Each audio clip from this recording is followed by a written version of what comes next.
Teachers day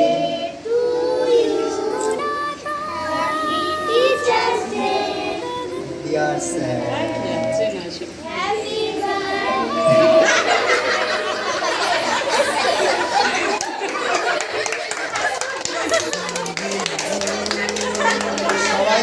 সবাই সবাই বুঝতেই পারছো যে ওরা এতটাই ছোট মানুষ, টিচার্স ডে না বলে ওরা বলে বসছে হ্যাপি বার্থডে। এটা হচ্ছে আমাদের শুক্রবারের পুচকে বাচ্চাদের ব্যাচ, যে আমি এবং আমার স্ত্রী পাপিয়া দুজনকেই ওরা সমানভাবে সেলিব্রেট করে, আগেও ব্যাচেও তাই করেছে। খুব আনন্দের এটা। আর আমি সবাইকে আশীর্বাদ করছি, আমার এই যে শুক্রবারের ব্যাচ যারা আজকে সেলিব্রেশন করলো শিক্ষক দিবসে, আমি সবাইকে আশীর্বাদ করছি সবাই যেন পরবর্তীকালে পড়াশোনার সাথে নাচ নিয়ে অনেক